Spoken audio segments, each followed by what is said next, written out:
बिस्मिल्लाहिर्रहमानिर्रहीम। My self Zahid Bashir. मैं अपनी पिछली वीडियो में अनोवा का कॉन्सेप्ट आप लोगों को क्लियर कर चुका हूँ। अगर किसी ने वो वीडियो नहीं देखी तो वो इससे प्रीवियस वीडियो जो है वो देख सकता है, जिसमें अनोवा की इजी एक्सप्लेनेशन उर्दू में बताई गई है कि बेसिकली अनोवा होता क्या है और उसमें एफ डिस्ट्रीब्यूशन का रोल क्या है। आज की हम डिस्कशन में जो अनोवा की कंप्यूटेशन है उसको आगे बढ़ाते हुए देखेंगे कि अगर हमने दो पॉपुलेशन के वेरिएंसेस को कंपेयर करना हो अनोवा की टेक्निक्स के ज़रिए, तो वो बेसिकली हम कैसे कर सकते हैं। तो इसमें हमारे जो लर्निंग आउटकम्स हैं वो बेसिकली ये हैं कि दो पॉपुलेशन वेरिएंसेस को जब कंपेयर किया जाता है तो बेसिकली उसका हाइपोथेटिकल प्रोसीजर क्या है, और इसमें मैनुअली जो है इस प्रोसीजर को अप्लाई कैसे किया जाता है। तो बगैर किसी टाइम को वेस्ट किए पहले तो हम इसके स्टेप्स देख लेते हैं। इसमें हमारे पास जो स्टेप नंबर 1 है दैट इज़ हाइपोथेसिस, जिसमें आप नल और अल्टरनेटिव हाइपोथेसिस क्रिएट करेंगे। सेकेंड हमारे पास स्टेप है सिग्निफिकेंस लेवल का, जिसमें आपको 5% या 1% जो लेवल ऑफ सिग्निफिकेंस है वो बताया जाएगा। तो उसकी बेस पर आपने एफ डिस्ट्रीब्यूशन का जो टेबल है उसको रेफ़र करना है, क्योंकि जो एफ डिस्ट्रीब्यूशन का टेबल है वो दो होंगे, एक 5% वाला, एक 1% वाला। तो आपने according to the requirement check करना होता है कि आपने सिग्निफिकेंस लेवल जो है वो 1% वाले टेबल पे देखना है या 5% वाले। फिर बेटा टेस्ट स्टैटिस्टिक है, जिसमें आप एफ डिस्ट्रीब्यूशन का फार्मूला अप्लाई करते हुए एफ की जो वैल्यू है वो कैलकुलेट करते हैं, जिसको बाद में हमने टेबुलेटेड एफ से कंपेयर करना होता है या क्रिटिकल वैल्यू ऑफ एफ से कंपेयर करना होता है। उसके बाद हमारा चौथा स्टेप है प्रिसिशन रूल अप्लाई करने का, जहाँ पर हम ये डिसाइड करते हैं कि whether to accept the null hypothesis और नॉट। ठीक है, फिर हम कंक्लूड करते हैं बेस्ड ऑन द डिसीजन कि हमारा कंक्लूजन बेसिकली क्या है, यानी अगर नल या अल्टरनेटिव हाइपोथेसिस एक्सेप्ट या रिजेक्ट हुआ है तो बेसिकली उसकी इंटरप्रिटेशन क्या बनेगी। तो आइए चलते हैं हम अपनी पहली डिस्कशन की तरफ। इसमें हमारा पहला स्टेप है हाइपोथेसिस। हाइपोथेसिस क्रिएट करते वक्त ये याद रखिएगा कि आपने हाइपोथेसिस में जो रिक्वायर्ड स्टेटमेंट होती है, ठीक है जी, रिक्वायर्ड स्टेटमेंट, उसके अकॉर्डिंगली आपने बनाना होता है अल्टरनेटिव हाइपोथेसिस। यानी अगर मैं इस पूरी डिस्कशन को पढ़ूँ तो step 1 for comparing two population variances to create both hypothesis null and alternative, always remember that requirement and required statement will decide that what will be your hypothesis। ठीक है जी, आपकी रिक्वायर्ड स्टेटमेंट ही decide करेगी कि आपका hypothesis क्या होगा। Your alternative hypothesis will always based on the required statement, while the null hypothesis will be inverse function of your alternative hypothesis।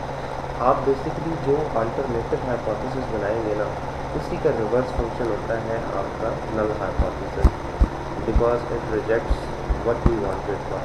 तो हम एग्जांपल 1 के तौर पर देखते हैं कि अगर हमने दो ग्रुप्स के दरमियान जो डिफरेंस है उसको अगर हमने कंपेयर करना है तो कंपैरिजन हम कैसे करेंगे। लेट्स सपोज कि हमारी रिक्वायर्ड स्टेटमेंट है can we conclude that there is difference between the variation of both group. क्या हम ये कंक्लूड कर सकते हैं कि दोनों ग्रुप की वेरिएशन में डिफरेंस है।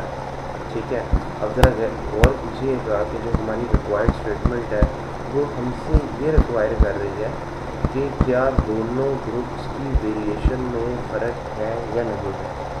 अब क्योंकि हमने अल्टरनेटिव हाइपोथेसिस को रिक्वायर्ड स्टेटमेंट के अकॉर्डिंगली बनाना होता है, so this is variation of group 1 and this is the variation of group 2। So required statement ये कहती है कि क्या हम ये कंक्लूड कर सकते हैं कि दोनों की वेरिएशन में फ़र्क है, मीन्स दोनों इक्वल नहीं। तो इसलिए इसमें साइन ऑफ अनइक्वालिटी हमने प्लेस कर दिया। ठीक है जी, यानी वेरिएशन जो फर्स्ट ग्रुप की है that is not equal to variation of second group, means that they are not equal और they are having some differences. So क्योंकि आपने अल्टरनेटिव जो हाइपोथेसिस है वो रिक्वायर्ड स्टेटमेंट के अकॉर्डिंगली बना लिया है, तो इसका रिवर्स फंक्शन होता है हमारा नल हाइपोथेसिस। सो अगर ये अल्टरनेटिव हाइपोथेसिस ये कह रहा है कि दोनों बराबर नहीं है, तो इसका मतलब है कि हमारा नल हाइपोथेसिस रिवर्स फंक्शन में यही कहेगा कि दोनों ग्रुप बराबर है। ठीक है। सो जैसे मैंने पहले एक्सप्लेन किया कि ये जो साइन है ये पहले ग्रुप की वेरिएशन को शो करता है और ये साइन दूसरे ग्रुप की वेरिएशन को। अच्छा, इसी तरह अगर हम सिनेरियो चेंज करते हैं, हम ये देखना चाह रहे हैं कि क्या दोनों ग्रुप्स में इक्वलिटी है या नहीं। ठीक है। Can we conclude that there is an equal variation between the groups. So ऐसी सूरत में हमारा अल्टरनेटिव हाइपोथेसिस बन जाएगा कि दोनों में इक्वलिटी है, यानी हम ये कंक्लूड करना चाह रहे हैं ना बेसिकली। तो आपका जो नल हाइपोथेसिस होगा वो इसका रिवर्स फंक्शन होगा कि दोनों में इक्वलिटी नहीं है। ज़रा गौर कीजिएगा, जो प्रीवियस स्लाइड में मैंने बताया था वहाँ पर हमारी रिक्वायर्ड स्टेटमेंट थी कि दोनों की वेरिएशन में डिफरेंस है। यहाँ पर वो कहता है कि दोनों की वेरिएशन में इक्वलिटी है। तो आपने जब भी अल्टरनेटिव हाइपोथेसिस बनाना है बेस्ड ऑन रिक्वायर्ड स्टेटमेंट बनाना है। ठीक है। अब इसमें मैंने नोट में लिखा हुआ है कि in above case the required statement is the equality between both groups. So sign of equality is placed between both groups and alternative hypothesis while the null hypothesis reject the required statement. अच्छा, एक और चीज़ आपको यहाँ पर बताता चलूँ कि जब आपके नल या अल्टरनेटिव हाइपोथेसिस में साइन ऑफ इक्वलिटी या इनइक्वलिटी आ जाए, तो ऐसी सूरत में जो आप टेस्टिंग अप्लाई कर रहे होते हैं हाइपोथेसिस टेस्टिंग, वो बेसिकली टू टेल होती है। ठीक है। तो जब भी आप अल्टरनेटिव हाइपोथेसिस और null hypothesis based on equal and unequal sign जो है वो एस्टेब्लिश कर रहे होंगे, तो ऐसी सूरत में जो आपके टेस्टिंग है, हाइपोथेसिस की टेस्टिंग है, वो टू टेल हो जाएगी। उसकी रीज़न ये है कि जो नॉट इक्वल का साइन है वो इंक्रीज़ को भी इंडिकेट कर रहा है और डिक्रीज़ को भी। ठीक है। यानी इसमें जो है वो फर्स्ट ग्रुप सेकंड ग्रुप से ग्रेटर भी हो सकता है और लेसर भी हो सकता है। यानी आप टू टेल टेस्टिंग अप्लाई कर रहे हैं, जिसमें राइट टेल जो होती है वो पॉजिटिव वैल्यूज़ को इंडिकेट करती है और लेफ्ट टेल जो होती है वो नेगेटिव वैल्यूज़ को इंडिकेट करती है। सो अगर ये सेकंड ग्रुप से कम हो जाता है तो तब ये नेगेटिव रीजन की तरफ चला जाएगा, और जब ये सेकंड ग्रुप से जो है वो इंक्रीज़ कर जाता है तब ये पॉजिटिव जो है वो रीजन की तरफ चला जाएगा।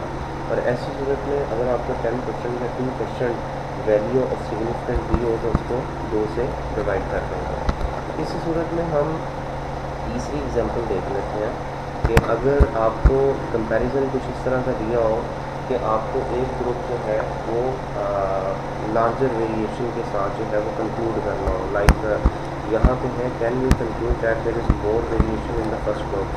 ऐसी सूरत में जो पहला ग्रुप है वो ग्रेटर देन के साइन के साथ आ जाता है और सेकंड ग्रुप जो है वो ऑटोमेटिकली लेसर हो जाता है।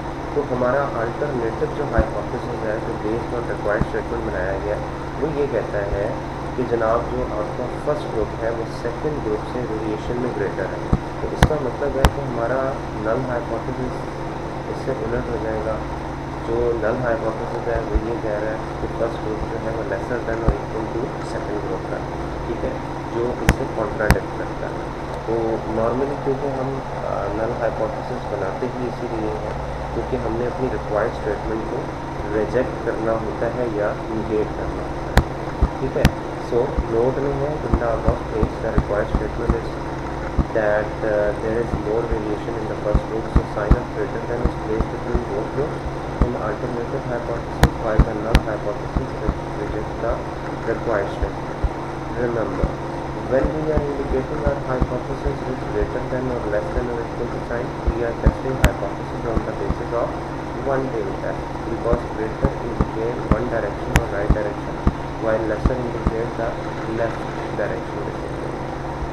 अच्छा, यहाँ पे मैं ये भी बताता चलूँ जो मेरा प्रीवियस एग्जाम्पल थी उसमें लेस देन और इक्वल टू के साइन थे। ठीक है। क्योंकि मैंने बताया था कि ये नॉट इक्वल का साइन ये इंडिकेट करता है कि इंक्रीज भी हो सकता है डिक्रीज भी हो सकता है, इसलिए डिटेल था। अब यहाँ पे जो ग्रेटर देन का साइन है ये पॉजिटिव वैल्यू या इंक्रीज्ड वैल्यू जो है उसको इंडिकेट करता है, इसलिए ये वन टेल होगा। सो ये अगर लेसर देन के साइन के साथ भी होता है तब भी वन टेल होगा।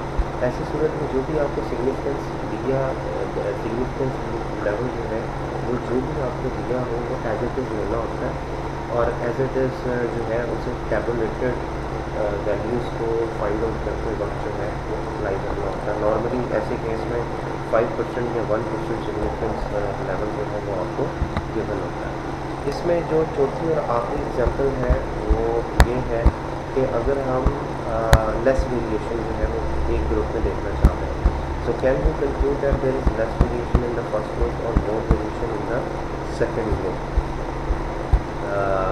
इसमें अगर आप देखें तो आपका जो पहला ग्रुप है उसमें हमने अल्टरनेटिव हाइपोथेसिस में यही इंडिकेट किया हुआ है कि क्या पहला ग्रुप जो है वो लेसर है in terms of variation from the second group.